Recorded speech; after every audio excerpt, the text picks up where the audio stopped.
Hi everyone. Hi. Good afternoon. Good afternoon. Once more. All of you wonderful good afternoon. Jesus. Good afternoon. Yes. അപ്പോൾ ഇന്ന് നമ്മുടെ ഈ ഒരു ബിലോബി section വളരെ നല്ല രീതിയിൽ നമുക്കിന്ന് കൺക്ലൂഡ് ചെയ്യാൻ സാധിച്ചു. നമുക്കിന്ന് പ്ലാൻ പ്രസന്റ് ചെയ്ത ടീമാജിയിൽ തന്നെ നായികൾക്കുമുള്ള വിശാൽ സാറിന് നല്ലൊരു കൺവെൻഷൻ ആയിരുന്നു. ഏറ്റവും തന്നെ വിജയിക്കുന്ന ഓരോ ആളുകളും അർച്ചനാൻ എന്റെ തൊട്ടുമുള്ള വിശാൽ ബ്രോ സാധിക്കട്ടെ ഞാൻ ആശംസിക്കുന്നു. അതുപോലെ തന്നെ ഒരു സമയത്ത് സൂം എന്ന ആപ്ലിക്കേഷനിലൂടെ ഞാൻ പ്രോഗ്രാം എടുക്കുന്ന സമയത്ത് എക്സ്പീരിയൻസ് ചെയ്യാൻ വേണ്ടി നോക്കുമ്പോൾ ജസ്റ്റ് വിളിച്ച ആ സ്ക്രീൻ നോക്കിയപ്പോൾ അതിനകത്ത് ഇരുന്നത് ദീപാമൻ, രഘു സാർ, അതുപോലെ അനിത മാം ആയിരുന്നു. അന്ന് ആ എക്സ്പീരിയൻസിനാണ് വേണ്ടിയാണെന്ന് അനിതാവിനെ വിളിക്കാമെന്ന് പറഞ്ഞ സമയത്ത് ദീപാമന്റെ അടുത്ത് നിന്ന് ആ സോഫയിൽ നിന്ന് ചോടിയായതുകൊണ്ട് എനിക്ക് ഇപ്പോൾ ഓർമ്മയുണ്ട്. റൈറ്റ് ദീപാമൻ, അന്ന് അനിത മാം പ്രോഗ്രാം വിളിച്ചപ്പോൾ ആൾ ഫോൺ വിളിച്ചപ്പോൾ എടുത്തില്ല. കാരണം ആൾക്ക് മനസ്സിലായി ഇത് ഇന്നത്തെ ഓടിയെന്നുള്ള പണി തരാനാണെന്നുള്ളത്. പക്ഷെ ആ വ്യക്തി ഇന്ന് ഈ 30-40 കണക്കുള്ള ആളുകളുടെ മുമ്പിൽ കൈ വറക്കാതെ നിന്ന് എംസി എടുത്തിട്ടുണ്ടെങ്കിൽ ഒരു മിനിറ്റ് തികച്ച് സംസാരിക്കാൻ പേടിയുണ്ടായിരുന്ന രജനി മാം ഇന്ന് ഇവിടെ നിർത്താതെ നോൺ സ്റ്റോപ്പ് സംസാരിച്ചപ്പോൾ I'm proud of you, Rajani ma'am. I'm proud of you really. സത്യം പറയുന്നത് കാരണം ഈ ബിസിനസ് നമ്മൾ നോക്കുമ്പോൾ 8 മാസം നമുക്കറിയാം നമ്മൾ സൂമിൽ ഇരുന്ന കുട്ടികളാണെന്ന് നമുക്ക് എല്ലാവർക്കും അറിയാം. അന്നെല്ലാം അവിടെ പേടിച്ചിരുന്ന സമയത്തുള്ള ആളുകൾ എന്തിന് ഞാൻ കാസർഗോഡ് ആദ്യം കാണിക്കുമ്പോൾ മായ സാർ നിങ്ങൾ ചോദിക്കുമോ സാർ ചോദിക്കരുത് എന്നെ നാണെടുത്തത് എന്ന് പറഞ്ഞ വ്യക്തികളെല്ലാം ഇന്ന് നമ്മളോടും ഒന്നല്ല നമ്മൾ അടിച്ചു കയറ്റി മയക്ക കിട്ടിയാൽ വെക്കാതെ 4-5 മിനിറ്റ് സംസാരിക്കുന്ന ഓരോ ദിവസമായി മാറിക്കൊണ്ടിരിക്കുന്നു. അതിനൊരു വ്യക്തിയാണ് രജനി മാം. അതുപോലെ തന്നെ ദീപമാൻ പറഞ്ഞു കൈ വറക്കുന്നുണ്ട് എന്നുള്ളത്. കൈ വറച്ചിട്ടാണെങ്കിലും നിർത്താതെ 5 മിനിറ്റ് സംസാരിച്ച ദീപമാൻ നെക്സ്റ്റ് അവർ സ്റ്റാർട്ട് ശരണ്യ മാം,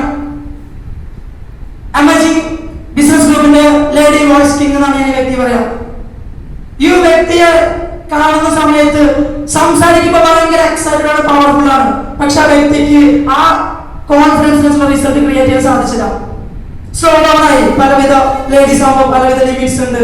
ലിമിറ്റ്സിന് ബ്രേക്ക് ചെയ്യാൻ പല പ്രശ്നങ്ങളുണ്ട്. ഒരു 25 വയസ്സായ ഒരു ലേഡീയെ സംബന്ധിച്ചിടത്തോളം ബ്രേക്ക് ചെയ്യുന്നത് അത്ര എളുപ്പമുള്ള കാര്യമല്ല, ഈസിയുള്ള ഒരു കാര്യമല്ല. പക്ഷെ അതിനെല്ലാം ബ്രേക്ക് ചെയ്തുകൊണ്ട് ഇന്ന് ഫിസിക്കൽ കമ്പനികൾ തന്നെ സ്റ്റാർട്ട് അച്ചീവ് ചെയ്തു. വളരെ ശക്തമായിട്ട് വളരെ പവർഫുൾ ആയിട്ട് ഇവിടെ എക്സ്പീരിയൻസ് സംസാരിച്ചു. സോ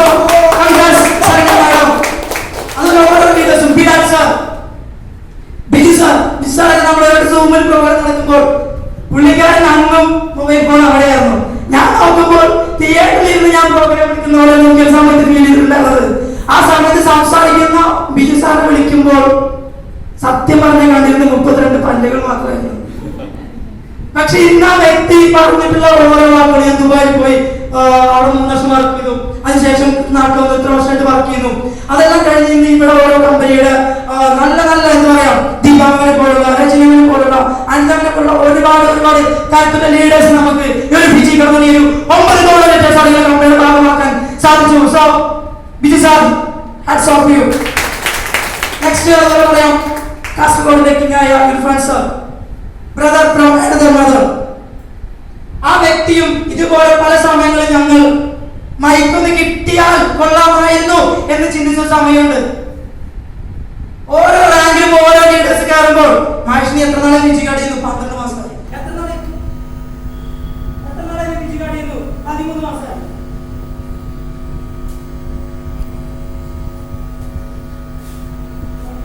15 മാസമായി. നിങ്ങൾ എത്ര നാളെ പിജി കാണിക്കാൻ തുടങ്ങിയിട്ട്? ഞാനുമായി 12 മാസം. പക്ഷെ ഞങ്ങളെ റാങ്കിന്റെ പേര് പല ആളുകളും ഇതുപോലെ ഒരു കൂട്ടം വ്യക്തി മുമ്പിൽ കൈകൊണ്ട് ഞങ്ങൾ സാധിച്ചില്ല. കാരണം ഞങ്ങൾ വിളിച്ചിട്ടുള്ളവരാണ്. അങ്ങനെ ആ വ്യക്തികളെല്ലാം ഞങ്ങളെ അവോയ്ഡ് ചെയ്ത് കഴിഞ്ഞപ്പോൾ ഇന്ന് ഓരോ വ്യക്തികളും നമ്മൾക്ക് വേണ്ടി കൈയടിക്കുമ്പോൾ താങ്ക് യു എന്ന് പറഞ്ഞ സിറ്റുവേഷൻ നമുക്കായി മാറാൻ സാധിച്ചു. അങ്ങനെ നമ്മളായി മാറി നമുക്ക് എന്ത് വേണം? റാങ്കിനെ നമ്മൾ അച്ചീവ് ചെയ്യണം. അങ്ങനെ ഈ കമ്പനിയുടെ സിൽവർ കപ്പ് അച്ചീവ് ചെയ്ത brother Irfan sir, congrats dear partner. Next my dear buddy, my dynamic leader Pramosh Kolayan. ഈ വ്യക്തിയായിട്ട് നമ്മൾ ഓരോ സമയത്ത് കണ്ടുമുട്ടിയ സമയം മുതൽ നേരിട്ട് കാണാതെ തന്നെ ഞങ്ങൾ 3-4 മണിക്കൂറും സംസാരിക്കുന്ന ഒരു സമയം ഉണ്ടായിരുന്നു. ഞാൻ കാസർഗോഡ് മണ്ണിലെങ്ങാനും വന്നു കഴിഞ്ഞാൽ ഒരു തുള്ളി ചായ കുടിക്കാൻ പോലും എനിക്ക് പേടിയായിരുന്നു. പ്രമോദ് സാർ, ഞാൻ എങ്ങനെ നിങ്ങളുടെ വീട്ടുകാരി ദൈവത്തോട് ചായ കുടിക്കും? ഏയ് സാർ, അത് കുഴപ്പമില്ല സാർ, എന്താ പ്രശ്നം? നിങ്ങളുടെ വൈഫാണ് പ്രശ്നം. കാരണം പുള്ളിക്കാരത്തി പറഞ്ഞിരുന്നു, ഞാനും പാലക്കാട് എത്തിയാൽ വിമ്മു കളിക്ക് കൊടുക്കുമെന്നായിരുന്നു ബിജു സാറിന്റെ വൈഫാണ് പറഞ്ഞിട്ടുണ്ടായിരുന്നത് ഒരു സമയത്ത്. ദിവ്യ മാഡത്തോട് അല്ലേ, ദിവ്യ മാഡത്തോട് വിജയൻ പറയുന്നത്, ആ മഹേഷ് സാറിന് പാലക്കാട് എത്തട്ടെ, അവളെ നീ കല്യാണം കഴിച്ചൂടെ കുരിപ്പൻ, അവരെന്തിനാണ് ഇങ്ങനെ ഞങ്ങളെ ബുദ്ധിമുട്ടിക്കുന്നത്? പണി കഴിഞ്ഞ് വന്നാലും പോലും 1 മണിക്കൂർ മിണ്ടാൻ സമയം തരുന്നില്ല. ആ സമയത്തും രാത്രി 12 മണിക്കും 1 മണിക്കും നോക്കിയ മഹേഷ്, രാവിലെ എഴുന്നേറ്റൊരു മഹേഷ്. ആ രീതിക്കായിരുന്നു വിജയൻ പറഞ്ഞിരുന്നത്. പക്ഷെ അതിനെല്ലാം അപ്പുറം ഈ ബിസിനസ് കുറിച്ചൊന്ന് മനസ്സിലാക്കി പ്രമോദ് സാർ പറഞ്ഞു, സാർ എന്തായാലും വിജയനെ വിളിക്കണം, ഞാൻ സംസാരിച്ച് ശരിയാവില്ല, നിങ്ങൾ എന്തായാലും സംസാരിക്കണം. സാർ ഞാൻ വിളിക്കണോ? അല്ല, എനിക്കൊരു മടിയുണ്ട് നമസ്കാരം വിജയനവരായിട്ട് സംസാരിക്കുന്ന നല്ല രീതിക്ക് മടിയുണ്ട് കേട്ടോ, എന്തായാലും വിളിക്കാം. സത്യം പറഞ്ഞാൽ അന്ന് വിജയനവനെ ആദ്യം വിളിച്ചു, സംസാരിച്ചു, കാര്യങ്ങളെ സംസാരിച്ച് നാളെ ബിസിനസ് സ്റ്റാർട്ട് ചെയ്തു, നല്ല രീതിക്ക് ബിസിനസ് ചെയ്തുകൊണ്ടിരിക്കുന്നു.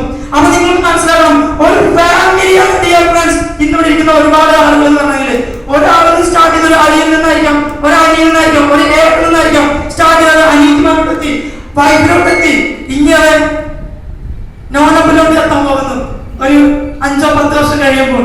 അങ്ങനെ നമ്മളുടെ മക്കൾക്ക് നമുക്ക് കൊടുക്കാൻ പറ്റുന്ന വലിയൊരു അവസരമാണല്ലോ ഫിജിക്കൽ എന്നൊരു കമ്പനി. ഏതൊരു വ്യക്തിക്കും ഏതൊരു ആൾക്കും ഫിജിക്കാടി എന്ന് പറയാൻ പറ്റുന്നതിനായി നമ്മൾ മാറണം. So first of all myself Mahesh, സ്ഥലം പാലക്കാട്, എല്ലാവർക്കും അറിയാം. നീ കമ്പനിയുടെ പേർ എക്സിക്യൂട്ടീവ് ലീഡറായി നിൽക്കുന്നു. ഈ കമ്പനിയുടെ പേർ എക്സിക്യൂട്ടീവ് നിൽക്കുന്ന സമയത്ത് എനിക്ക് ഹാപ്പിനെസ് എന്ന് പറഞ്ഞു കഴിഞ്ഞാൽ ഒരു കൂട്ടം കുടുംബം നിൽക്കുന്ന ആളുകൾ ടീം എമർജിംഗ് ബിസിനസ് ഗ്രൂപ്പിന്റെ ഭാഗത്തു നിന്ന് റാങ്ക് അച്ചീവ്മെന്റ്സ് ഉണ്ടാക്കിയെടുക്കാൻ സാധിച്ചു. ഒരു കൂട്ടം ആളുകൾക്ക് കോൺഫിഡൻസ് ഇല്ലാതിരുന്ന വീട്ടുമാരായിരുന്ന ആളുകൾക്ക് ഇന്ന് 4 ആൾ മുമ്പിൽ ചങ്കുയർത്തി തല ഉയർത്തിപ്പിടിച്ച് സംസാരിക്കാൻ സാധിച്ചു. അതിൽ ഞാൻ പ്രൗഡ് ആകുന്നു. കാരണം അവർ ഫിജി കാർഡ് എന്നുള്ള ഈ കമ്പനി വന്നപ്പോൾ അവർ ടീം എമർജിംഗ് ബിസിനസ് ഗ്രൂപ്പിന്റെ ഭാഗമാണെന്ന കാര്യത്തിൽ ഞാൻ ഭയങ്കര പ്രൗഡ് ആകുന്നു. അങ്ങനെ നിങ്ങൾ ഈ ബിസിനസ് നിങ്ങൾ ഓരോ ആൾക്കാരും ഏറ്റെടുത്ത് കഴിഞ്ഞപ്പോൾ എനിക്ക് ഒറ്റ കാര്യമാണ് പറയാനുള്ളൂ. നമ്മൾ ഈ കമ്പനി സ്റ്റാർ അടിച്ചു, ബ്ലൂസർ അടിച്ചു, ബ്രൗൺസ് അടിച്ചു, സിൽവർ അടിച്ചു, പേൾ അടിച്ചു, ഗോൾഡ് അടിച്ചു എന്നത് നമ്മൾ തീരുന്നില്ല. നമ്മൾ വന്ന വ്യക്തി പോകുന്നത് കമ്പനിയുടെ ഏറ്റവും അൾട്ടിമേറ്റ് റാങ്കായ ടോപ്പ് അംബാസഡർ റാങ്കിലാണ്. പല ആളുകളും ചോദിക്കാറുണ്ട്, പണം ഉണ്ടാക്കാൻ മാത്രമുള്ള മേഖലയാണോ ഡയറക്ട് സെല്ലിംഗ്, അതല്ലെങ്കിൽ നെറ്റ്വർക്ക് മാർക്കറ്റിംഗ്? പലരും ചോദിക്കാറുണ്ട്. Nothing, no, never. Network marketing is not പണം ഉണ്ടാക്കാൻ മാത്രം ഉള്ള ഒരു മേഖലയല്ല നെറ്റ്വർക്ക് മാർക്കറ്റിംഗ് ഇൻഡസ്ട്രി. നമ്മൾക്ക് നെറ്റ്വർക്ക് മാർക്കറ്റിംഗ് ഇൻഡസ്ട്രി നമുക്ക് കിട്ടുന്നത് ഒരു വ്യക്തിക്ക് സംസാരിക്കാൻ കഴിവില്ലാത്ത വ്യക്തിക്ക് 4 ആളുടെ മുമ്പിൽ സംസാരിക്കാനുള്ള കോൺഫിഡൻസ് ഉണ്ടാക്കിയെടുക്കാൻ പറ്റുന്ന ഒരു മേഖലയാണ് മൾട്ടി ലെവൽ മാർക്കറ്റിംഗ്. ഒരാളുടെ മുമ്പിൽ കണ്ണിൽ നോക്കി സംസാരിക്കാൻ നിങ്ങൾക്ക് ഭയമുണ്ടെങ്കിൽ നിങ്ങൾ 6 മാസം ഫിജി കാർഡ് ചെയ്താൽ മതി, നിങ്ങൾക്ക് വിജയിക്കാൻ പറ്റും. നിങ്ങൾ പണം കോടി ഉണ്ടാക്കണം, ലക്ഷം ഉണ്ടാക്കണം ഞാൻ പറയുന്നില്ല, ഡെയിലി 30,000 ഉണ്ടാക്കണം ഞാൻ പറയുന്നില്ല. പക്ഷെ നിങ്ങൾ മുഖാന്തരം ഈ ബിസിനസ്സിലൂടെ 10 കുടുംബങ്ങൾ വിജയിച്ചിട്ടുണ്ടെങ്കിൽ അതിന് നന്ദി ആർക്കാണ്? രജനി എന്നൊരു വ്യക്തി ഫിജി കാർഡിൽ ഗ്രാൻഡ് അംബാസഡർ ആയാൽ അതിന് നന്ദി ആർക്കാണ്? ദീപമാമനാണ്. ദൈവത്തിൽ തുല്യമാണ് നമ്മൾ ഈ ബിസിനസ്സിലോട് കണക്ട് ചെയ്ത ഓരോ ആളുകളും. എല്ലാം ഈഗോയിൽ മാറ്റിക്കൊണ്ട്, എല്ലാം കോംപ്ലക്സ് മാറ്റിക്കൊണ്ട് നിങ്ങൾക്ക് തുറന്ന മനസ്സുമായിട്ട് ഒരു ഓപ്പൺ ബുക്കിനെ പോലെ നിങ്ങൾ ബിഹേവ് ചെയ്യാനും ഈ ബിസിനസ്സിൽ കാണാൻ നിങ്ങൾ തയ്യാറായി ഇറങ്ങുകയാണെങ്കിൽ നിങ്ങൾക്കും ഈ ബിസിനസിന്റെ അൾട്ടിമേറ്റ് റാങ്കിൽ അച്ചീവ് ചെയ്യാൻ സാധിക്കും. ഡിയർ പാർട്ട്നേഴ്സ്, നിങ്ങളുടെ പാർട്ട്നേഴ്സ് ഒന്ന് സ്നേഹിക്കാൻ നിങ്ങൾ പഠിക്കണം. അവരാണ് നമ്മളുടെ ലൈഫ് ലോങ് ആയിട്ട് നമുക്ക് കൂടെ നിൽക്കുന്ന പാർട്ട്നേഴ്സ്, നമുക്ക് എനർജി തരുന്ന, നമ്മളെ ബിസിനസ് അച്ചീവായി മാറ്റുന്ന അവരാണ്. നമ്മുടെ ചങ്കായി, നമ്മുടെ സ്നേഹിക്കണം. ആ വ്യക്തിയെ നിങ്ങൾ സ്നേഹിച്ചുകൊണ്ട് ഈ ബിസിനസ്സിൽ മുന്നോട്ട് പോവുകയാണെങ്കിൽ നിങ്ങൾക്ക് ഈ ബിസിനസ്സിൽ ഓരോ റാങ്കിൽ അച്ചീവ് സാധിക്കും. പല ആൾക്കാരോട് നെഗറ്റീവ് പറയാറുണ്ട്. ഡോക്ടറുടെ മകൻ ഡോക്ടർ, ഒരു അഡ്വക്കേറ്റ് മകൻ അഡ്വക്കേറ്റ്, ഒരു അഡ്വക്കേറ്റ് മകൻ അഡ്വക്കേറ്റായി മാറുന്നു, ഒരു എഞ്ചിനീയർ മകൻ ഒരു എഞ്ചിനീയറായിട്ട് മാറുന്നു, കൂലിപ്പണിക്കാരുടെ മകൻ എന്തായി മാറുന്നു, ഒരു കൂലിപ്പണിക്കാരുടെ മകൻ എന്തായിട്ട് മാറുന്നത്? കൂലിപ്പണിക്കാരനായിട്ട് മാറുന്നു. അല്ല, എന്തുകൊണ്ടാണ് കൂലിപ്പണിക്കാരുടെ മകൻ ഒരു കൂലിപ്പണിക്കാരനായിട്ട് മാറാൻ കാരണം? അവർ വളർന്ന സാഹചര്യം, അവർ ഫേസ് ചെയ്യുന്ന ഇഷ്യൂസ് ആണ്. അല്ല, നിങ്ങൾ ഈ ബിസിനസ്സിൽ സ്റ്റാർട്ട് ചെയ്യുന്ന ആൾ മുതൽ നിന്നെ കൊണ്ട് സാധിക്കില്ല മഹേഷ്, നിന്നെ കൊണ്ട് സാധിക്കില്ല ദീപ, നിന്നെ കൊണ്ട് സാധിക്കില്ല രജനി എന്ന് നിങ്ങളോട് പല ആളുകളും പറഞ്ഞിട്ടുണ്ടെങ്കിൽ ആ ആളുകളുടെ എല്ലാം നെഗറ്റീവ്സ് നിങ്ങൾ തരണം ചെയ്ത് പോകണമെങ്കിൽ നിങ്ങൾ ഇവിടെ അച്ചീവ് ചെയ്യുന്ന ഓരോ റാങ്കുകളാണ്. നിങ്ങൾ ഇവിടെ അച്ചീവ് ചെയ്യുന്ന ഓരോ റാങ്കുകൾ നിങ്ങൾ ഉണ്ടാക്കിയെടുക്കാൻ നിങ്ങൾ എന്ത് ചെയ്യണം? നിങ്ങൾ ഒരു കൂട്ടം വ്യക്തികളോട് നിങ്ങൾ എത്തിപ്പെടണം. ആ കൂട്ടം വ്യക്തികളോട് നിങ്ങൾ എത്തിപ്പെടുമ്പോൾ അവർ നിങ്ങളോട് പല രീതിയിലുള്ള പല വിധത്തിലുള്ള നെഗറ്റീവ് നിങ്ങൾ പറയും. ആ നെഗറ്റീവിന് പുറമെ നിങ്ങൾ ആ സ്റ്റെപ്പിംഗ് സ്റ്റോണുള്ള കമ്പനിയുടെ ഫിജി കാർഡിന്റെ സ്റ്റാർ ബ്ലൂസർ ആയി നിങ്ങൾ അച്ചീവ് ചെയ്യുകയാണെങ്കിൽ ഈ നെഗറ്റീവ് എല്ലാം ഓരോ ആളുകളും നിങ്ങൾക്ക് എത്തി പറ്റും. ഇതേ നെഗറ്റീവ് എന്നുള്ളത് നിങ്ങൾക്ക് അവിടെ നിൽക്കാൻ പറ്റുകയാണെങ്കിൽ ഇതേപോലെ നിങ്ങൾക്ക് നാളെ എന്ത് പറ്റും? ഒരു കൂട്ടം വ്യക്തികളെ ക്രിയേറ്റ് ചെയ്തുകൊണ്ട് ഒരു ഫിനാൻഷ്യൽ ഫ്രീഡം ഉണ്ടാക്കിയെടുക്കാൻ ഫിജികളുടെ കമ്പനികൾ നിങ്ങൾക്ക് സാധിക്കും. നേരത്തെ പറഞ്ഞൊരു കാര്യം ഉണ്ടായിരുന്നു, ഒരു വക്കീലിന്റെ മകൻ വക്കീലാവുന്നു, ബിസിനസ്സുകാരന്റെ മകൻ ബിസിനസ്സുകാരനാവുന്നു. അങ്ങനെയാണെങ്കിൽ ഞാൻ പറയുന്നു, ഒരു കപ്പൽ ഒരു കടലിൽ ഒരു മീൻപിടുത്തക്കാരനായ ആദ്യ മകൻ എങ്ങനെ ഒരു APJ അബ്ദുൽ കലാമായി മാറി, എങ്ങനെ ഇന്ത്യൻ പ്രസിഡന്റായിട്ട് ആൾ മാറി. ഇന്ന് ലോകത്തിൽ ആ ഒരു വ്യക്തി മരിച്ചിട്ടുണ്ടെങ്കിൽ അത് വേൾഡ് എഡ്യൂക്കേഷൻ ഡേക്ക് മാറ്റുന്ന ഒരു വ്യക്തി പേരുണ്ടെങ്കിൽ ആ ഒരു വ്യക്തി പേര് എന്ന് പറയുന്നത് APJ അബ്ദുൽ കലാം എന്ന വ്യക്തിയാണ്. അങ്ങനെ നിങ്ങൾക്ക് ഇങ്ങോട്ട് നോക്കാം, ഈ ബിസിനസ് നിങ്ങൾ സ്റ്റാർട്ട് ചെയ്തിട്ട് ഹിസ്റ്ററി ക്രിയേറ്റ് ചെയ്യുന്നത് നിങ്ങൾ ഓരോരുത്തരുമാണ്. മൈക്ക് വർക്കില്ല, ഹിസ്റ്ററി ക്രിയേറ്റ് നിങ്ങൾ ഓരോരുത്തരുമാണ്. നിങ്ങൾ ഈ ഹിസ്റ്ററി ക്രിയേറ്റ് നോക്കുമ്പോൾ നിങ്ങൾ പല നെഗറ്റീവ് പറയും. ഈ നെഗറ്റീവ്സ് ആണ് കേൾക്കുന്നത്. നിങ്ങളും ഞാനും നിൽക്കുന്നത്. എനിക്ക് ബിസിനസ് വരുമ്പോൾ ആദ്യം 500 കിട്ടാത്ത 6-7 മാസമായിരുന്നു. റിയാലിറ്റി പറഞ്ഞു 500 കിട്ടുന്ന 6-7 മാസം എനിക്കുണ്ടായിരുന്നു. 6-7-8 മാസം ഞങ്ങൾ വരുമാനം ഇല്ലാന്നൊരു സമയമുണ്ട്. ഇവിടെ നിൽക്കുന്ന ആരെങ്കിലും അനുഭവം ഉണ്ടായിരുന്നു? ഒരാൾക്കാരും എനിക്ക് തോന്നുന്നില്ല കാസർഗോഡ് ഉണ്ടായിരുന്നത്. ഇപ്പം ഞാൻ ഒഴിച്ചിവിടെ ഒരാൾക്കും ആ അനുഭവം എനിക്ക് തോന്നുന്നില്ല. കാരണം ഞങ്ങളൊന്നും ഒന്നുമില്ലാതെ ഒന്നും പറഞ്ഞ ആൾക്കാരാണ്. ഒരാൾ ഞങ്ങൾ തിരിഞ്ഞോക്കാനില്ലാതെ ഒരാൾ തിരിഞ്ഞോക്കാതെ തെരുവിൽ പട്ടികൾ കടന്നു പോലെ ഓരോ രാത്രികൾ നടന്നിട്ടുണ്ട്, ഓരോ റെയിൽവേ സ്റ്റേഷനിൽ നടന്നിട്ടുണ്ട്. 10-15 ദിവസം റെയിൽവേയിൽ താമസിച്ച് അവിടുന്ന് കൂടി കഴിഞ്ഞ് വീട് കഴിയുന്ന വ്യക്തികൾ പറഞ്ഞത് അത് എനിക്ക് ഇപ്പോൾ ഓർമ്മയുണ്ട്. ഇവിടെ നാളെ BOP തൃശ്ശൂരാണെങ്കിൽ ഇവിടെ നാളെ രാത്രി വണ്ടി കയറും, പിന്നെ 10 മണിക്ക് 15 വണ്ടി കയറും, രാവിലെ പട്ടാമ്പി എത്തും. അവിടുന്ന് രാവിലെ 6 മണിക്ക് ഞാൻ പോയി അവരെ പിക്ക് ചെയ്ത് ഞങ്ങൾ അവിടുന്ന് ഫ്രഷപ്പായിട്ട് നേരം പോകും ചാവക്കാട് BOP തൃശ്ശൂർ BOP. അവിടുന്ന് ഞങ്ങൾ പിന്നെ ഇത് മനസ്സിലാക്കി, ഇത് ഞങ്ങൾക്ക് നടപ്പിലാകുന്നത് എന്തായി, ഞങ്ങൾ പട്ടാമ്പി പട്ടാമ്പി അവിടെ റൂം എടുത്ത് ഞങ്ങൾ നിൽക്കുന്ന സമയത്ത് ഫുഡ് കഴിക്കാൻ ഞങ്ങൾ 5 രൂപ ഉണ്ടാവില്ല, 5 രൂപ. ആ സമയത്ത് നമ്മൾ ഓരോ ആളുകളെയും വിളിച്ചിട്ട് സംസാരിക്കുന്ന സമയത്ത് ഒരു 100 രൂപയ്ക്ക് ഒരു 500 ഞാൻ ആയിരിക്കും എനിക്ക് തരാം. എന്ത് ധൈര്യത്തിലോ വാങ്ങുന്ന വെച്ചാൽ എനിക്കറിയില്ല. ഇർഫാൻ ആ സമയത്ത് ഒരു പൈസ 23,000 രൂപയാണ്. ആ 23,000 രൂപ ഇർഫാൻ ഒരു ഫ്രണ്ടിൽ നിന്ന് വാങ്ങുമ്പോൾ ആ ഫ്രണ്ടിന് അറിയാം ഇത് ഇർഫാനിക്ക് പെട്ടെന്ന് കൊടുക്കാൻ പറ്റില്ല എന്നുള്ളത്. ആ പൈസ ഇർഫാൻ അന്ന് ആ പയ്യനിൽ വാങ്ങി ഫിജി കാർഡിൽ ഇരുന്ന് ആ ക്യാഷ് തിരിച്ചുകൊണ്ട് ബ്രാസ് ക്ലബ് അച്ചീവ് ചെയ്തപ്പോൾ ആദ്യത്തെ പെർഫോമൻസ് ബോണസിനാണ് ഇർഫാൻ എന്ന വ്യക്തി ആ പയ്യനെ കടം വേണ്ടിയത്. അതിന് ഫിജി കാർഡ് കമ്പനി നമുക്ക് സാധിച്ചു. നിങ്ങൾ ഓരോ ആൾക്കാരും പല സമയത്ത് ഫീൽഡിലേക്ക് പോകുമ്പോൾ നിങ്ങൾ നെഗറ്റീവ് കേൾക്കുന്നുണ്ട്. നമ്മുടെ കയ്യിൽ പെട്രോൾ അടിക്കാൻ 100 രൂപയില്ല, ഞങ്ങൾക്ക് നല്ല എക്സ്പെൻസ് വരുന്നുണ്ട്, ഞങ്ങൾ ഇനി എന്താ ചെയ്യുന്നത് നിങ്ങൾ ആലോചിക്കാറില്ലേ? ഡിയർ ഫ്രണ്ട്സ്, 1 രൂപ കടം ചോദിക്കാനില്ലാത്ത സമയത്ത് നമ്മൾ ആരോട് ചോദിക്കും? ഉദാഹരണം പറയാം, ഒരു വീട്ടിൽ ഒരു പ്രശ്നം വന്നാൽ, ഒരു മോളിന് പ്രശ്നം വന്നാൽ അവർ ആരോട് സങ്കടം പറയും? അച്ഛനോട് അമ്മയോട് സങ്കടം പറയും. അമ്മയ്ക്ക് വൈഫിന് പ്രശ്നം വന്നാൽ വൈഫ് ആരോട് സങ്കടം പറയും? ഹസ്ബൻഡിനോട് സങ്കടം പറയും. ഒരു അച്ഛനമ്മയ്ക്ക് പ്രശ്നം വന്നാൽ അവർ അങ്ങോട്ട് ആരോട് സങ്കടം പറയും? അമ്മ മക്കളോട് പറയും, മക്കൾ അമ്മയോട് പറയും. പക്ഷെ ആ വീട്ടിലെ നാഥനായ അച്ഛന് സങ്കടം വന്നാൽ ആരോട് പറയും? അങ്ങനെയാണെങ്കിൽ ലീഡർഷിപ്പിൽ നിൽക്കുന്ന നമ്മൾ ആരോട് പറയും? നീ അങ്ങോട്ട് നോക്ക്, നിങ്ങൾ ഇങ്ങോട്ട് നോക്ക്. മഹേഷ് സാറെ നോക്ക്, പ്രമോദ് സാർ അങ്ങനെയാണ്, രജനിയമ്മ ദീപാമ പ്രശ്നം ഇങ്ങനെയാണ്. എന്താ ചെയ്യുന്നത്? ദീപാമയും രജനിയമ്മയും പ്രമോദ് സാറേയും അഞ്ചാമയും വിശാഖ സാറേയും അതെന്നെ ഇർഫാനെ വിളിച്ചപ്പോൾ ഞങ്ങളെ ഇങ്ങോട്ടാണ് നോക്കേണ്ടത്. നിങ്ങൾ പറ, നിങ്ങൾ ഞങ്ങളോട് പറഞ്ഞ ഓരോ നെഗറ്റീവ്സും ഓരോ പ്രശ്നങ്ങളും ഞങ്ങൾ പറഞ്ഞിട്ട് നിങ്ങൾ ഞങ്ങൾ മോട്ടിവേറ്റ് ചെയ്യുന്നുണ്ട്. ഞങ്ങളെ ആര് മോട്ടിവേറ്റ് ചെയ്യും? പറ. നമ്മൾ സ്വയം സെൽഫ് മോട്ടിവേഷൻ ആവണം, സ്വയം സെൽഫ് മോട്ടിവേറ്റഡ് ആവണം. നമ്മൾ നമ്മളെ മോട്ടിവേറ്റ് ചെയ്യാത്തോളം കാലം ഈ ബിസിനസ്സിൽ നല്ല ഒരു കാര്യത്തിൽ നിങ്ങൾക്ക് വിജയിക്കാൻ പറ്റില്ല. നിങ്ങൾ മോട്ടിവേറ്റ് ചെയ്യണം. നിങ്ങൾ അടി നെഞ്ചിൽ കഴിച്ചു വരണം.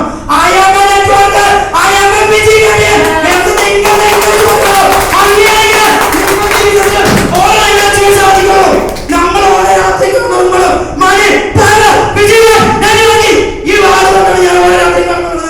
രാവിലെ എഴുന്നേറ്റാലും പറയുന്ന വാക്ക് ഇത് തന്നെയാണ്. രാവിലെ വിളിക്കുമ്പോൾ ഒരു സമയത്ത് രാവിലെ 7:30 വിളിക്കുന്നു. ആ സമയത്ത്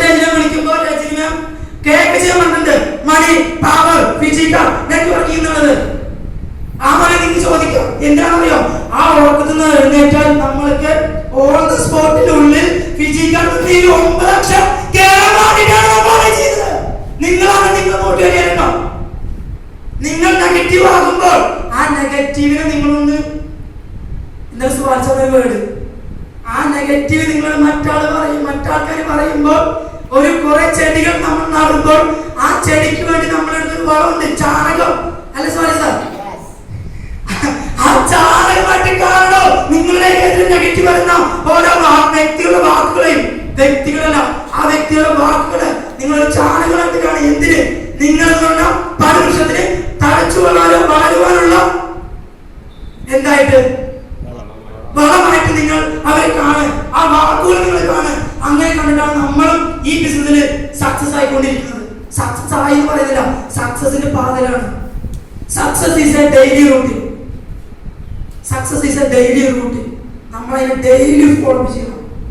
പല ആൾക്കാരും നമ്മൾ ചോദിക്കുന്നത്, പല ആൾക്കാർ പറയുന്നത് നമുക്ക് ഡെസ്പ് അടിച്ച് ഡിപ്രസ്ഡ് അടിച്ചിരിക്കുന്ന സമയത്ത് നിങ്ങൾ നോക്കേണ്ട ഒറ്റ കാര്യമുള്ളൂ, നിങ്ങളെ മോട്ടിവേറ്റ് ചെയ്യാൻ.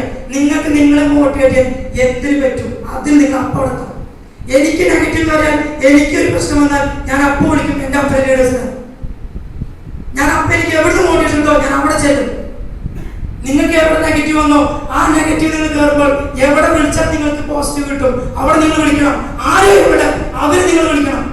ആ സമയത്ത് ചിന്തിച്ചിരിക്കരുത്. Don't think much, take action. ആ സമയത്ത് നിങ്ങൾ പ്രവർത്തിക്കണം. നമുക്ക് ഒരു ഈ ബിസിനസ്സിൽ നമ്മൾ പല രീതിക്ക് തളർന്നു പോകും. പല വിധത്തിൽ തളർന്നു പോകുമ്പോൾ പല കാരണങ്ങളിലൂടെ ഉണ്ട്. നമ്മുടെ അമ്മയായിട്ടാകാം, ചിലപ്പോൾ ഹസ്ബൻഡായിട്ടാകാം, മക്കളായിട്ടാകാം, ചിലപ്പോൾ നമ്മുടെ ബിസിനസ് പാർട്ട്നേഴ്സ് ആയിട്ടും ആകാം. എങ്ങനെയോ ആകാം. പല വിധത്തിലായിരിക്കും നമുക്ക് നെഗറ്റീവ് വരുന്നത്. നിങ്ങൾ ആ നെഗറ്റീവ് പറയുമ്പോൾ, നിങ്ങളുടെ ടീമിൽ നിങ്ങൾ നെഗറ്റീവ് പറയുമ്പോൾ ആ വ്യക്തികളോട് നിങ്ങൾ പോസിറ്റീവായിട്ട് സംസാരിക്കുക. നിങ്ങളൊരു ട്രാൻസ്ഫോർമായിട്ട് മാറി. നിങ്ങൾ തൊട്ടാ ഷോപ്പ് അടിക്കണം. ദീപാവിനെ വിളിച്ചോ, ദീപാവൻ പോസിറ്റീവ് അല്ലാതെ ഒരു വാക്കും വായില്ലെന്ന് പറയില്ല എന്ന് നമ്മൾ പറയിപ്പിക്കണം. പ്രമോദ് സാർ വിളിച്ചോ, പ്രമോദ് സാർ നെഗറ്റീവ് എന്ന് പറയുന്ന സാധനം വായിന്ന് വരില്ല. ആ വ്യക്തി സംസാരിച്ചിട്ടുണ്ടോ പോസിറ്റീവ് മാത്രം വരും എന്നുള്ളത് നിങ്ങളുടെ ടൗണേഴ്സ് നിങ്ങളോട് പറയിപ്പിക്കണം. ആ രീതിക്കുള്ള ലീഡർ നമ്മൾ മാറണം. ലീഡ് ചെയ്യാൻ ലീഡർ മാറണം. A leader is one who knows the way, goes the way and shows the way എന്ന് പറയാം. ഒരു ലീഡർക്ക് പോകുന്ന വഴി അറിയണം. ആ പോകുന്ന വഴിയുടെ കൊണ്ടുപോകാൻ അറിയണം. ആ വഴിയുടെ പോകുമ്പോൾ, ആ വഴിയുടെ കൊണ്ടുപോകുമ്പോൾ, ആ വഴി നമുക്ക് അറിയുന്നുണ്ടെങ്കിൽ ആ വഴിയുടെ പോകുന്ന ആളുകളെ ലീഡ് ചെയ്യാൻ അറിയണം. He is the real leader. She is the real leader.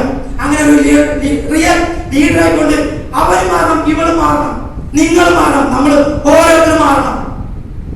ഞാൻ ചോദിക്കുന്നു, are you a good leader? Are you a good leader? നിങ്ങൾ അത് നോക്കണം. ഞാൻ ഇവിടെ അറിയോ ഈ രീതിക്ക് സംസാരിക്കുന്നത് ബിഗിനേഴ്സ് ഇല്ലാത്തതുകൊണ്ടാണ്. ഞാൻ ഈ രീതിയിലുള്ള ടോപ്പിക് പറയുന്നത്. ഓക്കെ, സോ നമുക്ക് അങ്ങനെ നോക്കുമ്പോൾ ഈ ബിസിനസ് നിങ്ങൾ നോക്കുമ്പോൾ ഒരു ലീഡർഷിപ്പ് മെയിൻറ്റെയിൻ ചെയ്യാൻ നിങ്ങൾ നോക്കണം.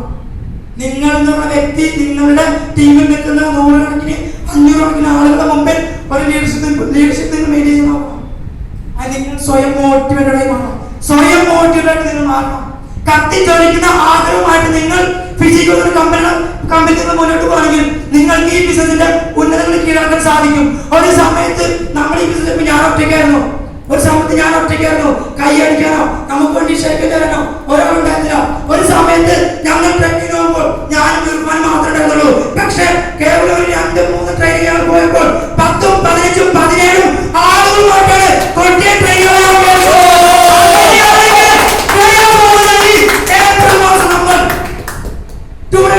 കൊട്ടിയത്ത് ഏകദേശം ഒരു 40 ആളുകൾ കൊണ്ടുപോകാൻ നിങ്ങൾ റെഡിയാണോ അല്ലയോ? Are you ready or not? Yes. അങ്ങനെയാണെങ്കിൽ ഇവിടെ ഇരിക്കുന്ന ഓരോ വ്യക്തികളും ആ ടൂഡേ ട്രെയിനിങ് അറ്റൻഡ് ചെയ്യണം. ആ ടൂഡേ ട്രെയിനിങ് നിങ്ങൾ അറ്റൻഡ് ചെയ്താൽ നിങ്ങൾക്കും ഒരു ഈ ബിസിനസ്സിൽ എന്തെല്ലാം വന്നാലും എത്ര ചവിട്ടി ചാത്തിയാലും ആ ചവിട്ടി ചാത്തിയുള്ള നിങ്ങൾക്ക് നിങ്ങൾക്ക് സാധിക്കും. വേസ്റ്റിൽ കടന്ന് വളർന്നവനാണോ ഞാനൊക്കെ? വേസ്റ്റിൽ കടന്ന് വളർന്നവൻ ഞാനൊക്കെ. മറ്റുള്ള ആളുകൾ എന്നെ വലിച്ചെറിഞ്ഞപ്പോൾ, ഞാൻ വിത്ത് വലിച്ചെറിഞ്ഞപ്പോൾ പാറപ്പുറത്തേക്കാണ് അവരെന്നെ അറിഞ്ഞത്. ആ പാറപ്പുറത്ത് കണ്ടിട്ട് ഈ വിത്ത് മുളയ്ക്കൂല എന്ന് വിചാരിച്ച പല ആൾക്കാരുണ്ട്. തെറ്റി. ഇപ്പൊ എന്നെ നോക്കുന്ന ആൾക്കാർ വിചാരിക്കുന്നുണ്ടാവും മഹേഷ് ട്രബിളാണ്, മഹേഷ് പ്രശ്നത്തിലാണെന്നത്. നോ, ഞാൻ എത്രത്തോളം ട്രബിൾ വരുന്നോ, എത്ര പ്രശ്നത്തിൽ ഞാൻ വരുന്നോ അവിടെ മോർ ഡേഞ്ചർ ആവും. അവിടെ ഡേഞ്ചറസ് പേഴ്സൺ ആയിട്ട് മാറും. ഞാനെന്നുള്ള കരിമൂർക്കനെ തല്ലിയാൽ തൊട്ട് ഞാൻ കൂടുതൽ ചന്ദ്രയെ മാറും. എത്ര വേണമെങ്കിൽ എന്നെ കുറ്റം പറയട്ടെ, എത്ര വേണമെങ്കിൽ തള്ളി പറഞ്ഞോട്ടെ, എത്ര നെഗറ്റീവ് ആയിട്ടാലും അവിടെ എനിക്ക് വാശി കൂടും. കാരണം എന്നെ കുറ്റം പറയുന്നവരും എന്നെ വെറുക്കുന്നവരാണ് എന്റെ മോട്ടിവേഷൻ. അവരാണ് എന്റെ റിയൽ മോട്ടിവേഷൻ.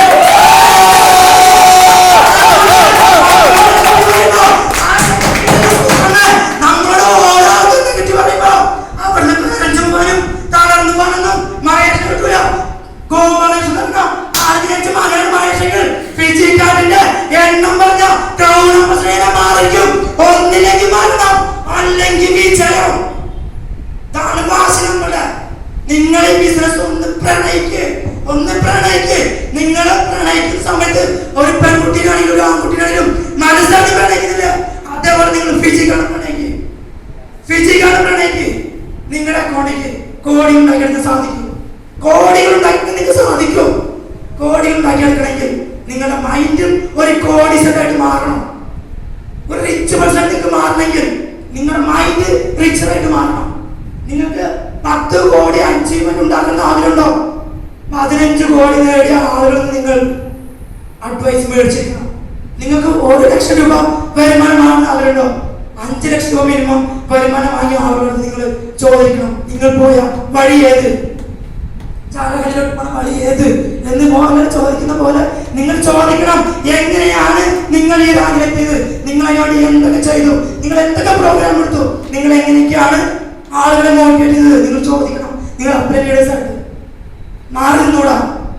വീട്ടിൽ വെറുതെ ഇരിക്കാനാണെങ്കിൽ, ചുമ്മാ നമ്മൾ വെറുതെ ഇരിക്കാനാണെങ്കിൽ നമുക്ക് മരിച്ചു കഴിഞ്ഞാൽ വെറുതെ ഇരുന്നൂടെ സുഹൃത്തുക്കളെ, ഇരുന്നൂടെ. എത്ര വർഷം വെറുതിരിക്കാം? എത്രയോ വർഷം. നിങ്ങൾ എന്തിനാണ് ഇപ്പൊ വെറുതെ ഇരിക്കുന്നത്? ഇപ്പൊ നിങ്ങൾ ആക്ഷൻ എടുക്ക്. ഇപ്പൊ നിങ്ങൾ ആക്ഷൻ ഓട്. നിങ്ങൾ പ്രശ്നങ്ങൾക്ക് ഓടാൻ പഠിക്ക്. ടെൻഷനാണോ, നെഗറ്റീവ് ആണോ, അവിടെ നിന്ന് നിങ്ങൾ ഓടിക്കൊണ്ടിരിക്കും മുന്നോട്ട്. ഫിസിക്കലായിട്ടും മെന്റലായിട്ടും നിങ്ങൾ ഓടാൻ തയ്യാറാണ്. പല ആൾക്കാരും ഡെസ്പായി പോകുന്നത് എവിടെ അറിയും? ഈ ഇരിക്കുമ്പോഴാണ്. ഈ ഇരിക്കണമെന്ന് എഴുന്നേറ്റ് ഓടാൻ മനസ്സിൽ കാണിക്ക്. ഓടുമ്പോൾ ഡിയർ ഫ്രണ്ട്സ്, കുതിക്കുമ്പോഴല്ല ആത്മവിശ്വാസം കാണിക്കേണ്ടത്, കിണക്കുമ്പോഴായിരിക്കണം. ഞാനിപ്പോ കിണച്ചുകൊണ്ടിരിക്കുന്ന ആളാണെങ്കിൽ എന്റെ ആത്മവിശ്വാസം ഇപ്പോ 101%. ആ രീതിക്ക് മനസ്സിലായിട്ട് നമ്മൾ പോയിക്കൊണ്ടിരിക്കുന്നത്. നിങ്ങളും ഈ ഒരു ബിസിനസ്സിൽ ഒരു വിന്നർ ആറ്റിറ്റ്യൂഡ് കീപ്പ് ചെയ്യുകയാണെങ്കിൽ, ഒരു വിന്നർ മൈൻഡ് സെറ്റ് കീപ്പ് ചെയ്യുകയാണെങ്കിൽ നിങ്ങൾ ഈ ബിസിനസ്സിൽ വിജയിക്കാൻ സാധിക്കും. ഞാൻ ഒരു വ്യക്തി ഈ ബിസിനസ്സിലോട്ട് കടന്നു വരുമ്പോൾ നെഗറ്റീവ് ആദ്യത്തെ അമ്മയായിരുന്നു. എന്റെ പല ഫ്രണ്ട്സിനോട് നെഗറ്റീവ് വന്നു. 10-13 കൊല്ലം കൂടുതൽ ഫ്രണ്ട്സിനോട് നെഗറ്റീവ് വന്നു. ഇന്നും ആ വ്യക്തികൾ ഈ ബിസിനസ്സിൽ എന്നെ നോക്കിക്കൊണ്ടിരിക്കുന്നുണ്ട്. ഞാൻ ഡെയിലി ബിസിനസ് 1000 വാങ്ങുന്നതും 3000 വാങ്ങുന്നതും 10,000 വാങ്ങുന്നതും ഇന്നും പല ആളുകൾ നോക്കിക്കൊണ്ടിരിക്കുന്നുണ്ട്. കഴിഞ്ഞ മാസം ജനുവരി മാസം നമ്മുടെ അക്കൗണ്ടിൽ ഏകദേശം 1,70,000 ഇൻകം വന്നപ്പോൾ ആ സ്റ്റാർട്ട്സ് പല ആളുകൾ നമ്മൾ ചോദിച്ചു, മഹേഷ് ഒരു 10,000 മതി കടം തരുമോ എന്ന് ചോദിച്ചു. ഞാൻ പറഞ്ഞു, തരൂല മോനെ. ഇത് പിച്ചിക്കാട്ടിൽ നിന്ന് നീ എന്നോട് നെഗറ്റീവ് പറഞ്ഞ ആ കമ്പനി ഉണ്ടാക്കിയ ഇൻകാണ്. നിനക്കിത് ഞാൻ കടം തരില്ല, നീ ഒന്നും വിചാരിച്ചുകൂടാ. അതെന്തിനാ പറയുന്നത് വെച്ചാല് അവൻ നമ്മൾ ഒരു നാൾ തല്ലിയതാണ്. അവൻ ഒരു നാൾ എന്നെ തല്ലിയതാണ്. അവൻ ഒരു നാൾ എന്നെ ചവിട്ടിയതാണ്. ആ ചവിട്ടിയവന് തല്ലിയവനും നമ്മൾ പിന്നെ 1 രൂപ കൊടുക്കും. അത് പൈസ കൊടുക്കാൻ വേണ്ടിയിട്ടല്ല, പൈസ നമ്മൾ വെച്ച് കൊടുക്കും. പക്ഷെ അവര് ദ്രോഹിച്ചവർക്ക് നമ്മൾ പിന്നെ എന്ത് ചെയ്യണം? നമ്മൾ എന്ത് ചെയ്യണം? നിങ്ങൾ പറ. കൊടുക്കും, നിങ്ങൾ കൊടുക്കും. നമ്മളൊക്കെ ഈ ശക്തമായിട്ട് ഹൃദയം തുറന്നുണ്ടല്ലോ, ഒരു 10-20 ആളുകളുടെ മുഖം കാണും നെഗറ്റീവ് പറഞ്ഞവരുടെ. അവരെ പറയാം, അവിടെ ഇരിക്കട്ടാ, നാളെ ഞാൻ വരും, 1 കോടി രൂപയുടെ കാർ പറ്റി ഞാൻ വരുമ്പോൾ, എന്റെ റേഞ്ച് ഒരു കാറിൽ ഞാൻ വരുമ്പോൾ ഞാനറിയാതെ എന്റെ കയ്യിൽ ആ ഗ്ലാസ് താഴ്ത്താൻ പോകും. എന്തിന്? അവരെ കയറ്റാനല്ല, അവർക്ക് ടാറ്റ കൊടുക്കാനായിട്ട്. അങ്ങനെ ഒരു ലെവലിൽ നമ്മളായി മാറണം. നിങ്ങൾ വലിയ സ്വപ്നങ്ങളാണ്, വലിയ സ്വപ്നങ്ങളാണ്, വലിയ സ്വപ്നങ്ങളാണ്. ഈ ചെറിയ ലോകത്തിലോ ആളുകളെ യുദ്ധം ചെയ്യാതെ വലിയ ലോകത്തേക്ക് നിങ്ങൾ ചെല്ല്. വലിയ സ്വപ്നങ്ങളാണ് നിങ്ങൾ പഠിക്കുക. അങ്ങനെ വലിയ സ്വപ്നങ്ങൾ കണ്ടുകൊണ്ടും അത് നേടിയെടുക്കാൻ സാധിക്കുന്ന ആളുകൾ നിങ്ങൾക്ക് മാറണം. ഒരു സ്റ്റോറിയുടെ നിർത്തുകയാണ്. കഥ പറയാൻ എനിക്ക് അധികാരത്തില്ല. ഇങ്ങനെ എണ്ണയില് കളിക്കുട്ടികൾ പൊട്ടിത്തെറിക്കുന്നത്, അല്ലാതെ വേറെ കഥകളൊന്നും എനിക്കറിയത്തില്ല. ജസ്റ്റ് ഒന്ന് പറയാം. ജനിച്ച ഒരു കറുത്തുറങ്ങിയ ഒരു പെൺകൊച്ച്. ആ പെൺകൊച്ച് ജനിച്ച നാളെ മുതൽ ഒരു വികലാംഗയായിരുന്നു. അതിക്ക് താഴെ തളർച്ചവാദം വന്ന് കിടപ്പിലായിരുന്നു പെൺകൊച്ചായിരുന്നു.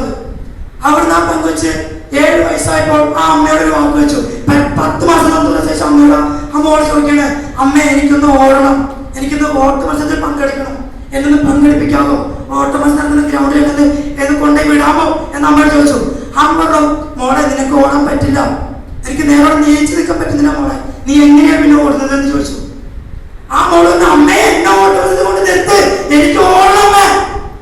എന്റെ അമ്മ ഓട്ട മത്സരത്തിൽ കൊണ്ട് നിർത്തുന്നു അതോ ഇല്ലയോ? അമ്മയ്ക്ക് മോള് കരഞ്ഞു കടന്ന് ഇവിടെ ഈ റൂമിൽ കരഞ്ഞു കടന്ന് കാണണോ, അതല്ല ഇവിടെ എന്തെങ്കിലും നേടുന്നത് അമ്മയ്ക്ക് കാണുമെന്ന് ചോദിച്ചു. ആ അമ്മ കരഞ്ഞ മനസ്സുമായിട്ട് ആ മോളനെ ആ ഓട്ട മത്സരം അതിനോട് കൊണ്ട് നിർത്തി. അന്ന് കാണികൾ ഒരുപാടുണ്ട്. അപ്പൊ ഈ കാണുന്ന കാണികളെല്ലാം ചോദിച്ചു, കുറെ ഈ വ്യക്തി നോക്കി ഒരുപാട് കൂവി കളിയാക്കി പുച്ഛിച്ചു, റിജക്ട് ചെയ്തു. അവിടുന്നെല്ലാം അമ്മ പറഞ്ഞു, എന്തിനാ മോളെ നീ ഈ നാളെഘട്ട പരിപാടിക്ക് നിൽക്കണേ? എനിക്ക് വയ്യാത്ത പണിക്ക് നിൽക്കേണ്ട ആവശ്യമുണ്ടോ? വീട്ടിലിരുന്നവരെ ചോദിച്ചു. ഇല്ല അമ്മ, ഞാൻ ഓടും. അമ്മ അവിടെ പോയി മാറി നിന്നോ, ഞാൻ ഈ ഓടുന്നത് ഓടി ജയിച്ചിരിക്കും അമ്മ പറഞ്ഞു. ഇറങ്ങിയപ്പോൾ ആ വ്യക്തി വയ്യാത്ത പെൺകൊച്ച് തെന്നി ഓടി ആ ഗ്രൗണ്ടിൽ വീണ് അവിടെ നീച്ചു വീണ് ഓടി. പക്ഷെ ആ വ്യക്തിക്ക് എന്ത് പറ്റില്ല, ആ ഓട്ട മത്സരം കംപ്ലീറ്റ് ചെയ്യാൻ സാധിച്ചില്ല. അങ്ങനെ ആ വ്യക്തി എന്ത് ചെയ്തു, അവിടുന്ന് വീണ് ആ മണ്ണിൽ വീണ് കിടക്കുമ്പോൾ 10 മാസം തുറച്ച അമ്മ കരഞ്ഞുകൊണ്ട് ആ മോളെ വന്ന് എടുത്തിട്ട് പറഞ്ഞു, എന്തിനു മോളെ നീ സഹിക്കണം, ഇതിന് നല്ലത് തൂങ്ങിച്ചാവുന്നതല്ലേ നല്ലത്. അതിനാ മോൾ അമ്മയുടെ കരഞ്ഞോണ്ടിരുന്ന കണ്ണിന് വേറുണ്ട്. അമ്മ കരയണ്ട, അമ്മ കരയണ്ട. അമ്മയുടെ മകൾ ഒരു സമയത്ത് ഈ ഓട്ടക്കളത്തിലോടി ഈ കാണുന്ന കാലുകളെ കൈയടിപ്പിക്കുന്ന സമയം ഞാൻ കാണിച്ചിരിക്കാം എന്ന് പറഞ്ഞു. അങ്ങനെ നിങ്ങൾക്ക് ആ ഒരു 1960-70 കാലഘട്ടത്തിൽ നിങ്ങൾക്ക് ഇപ്പൊ ഗൂഗിൾ നോക്കി മനസ്സിലാവും. ഒരു വ്യക്തിയുടെ പേരുണ്ട്, 100 മീറ്ററിലും 200 മീറ്ററിലും 400 മീറ്ററിലും ഓടിക്കൊണ്ട് സ്വർണ്ണ മെഡലും ഗോൾഡ് മെഡലും മേടിച്ചെടുത്ത ഒരു വ്യക്തിയുണ്ട്. അമേരിക്കയിലെ കർത്തവരക്കാരിയായ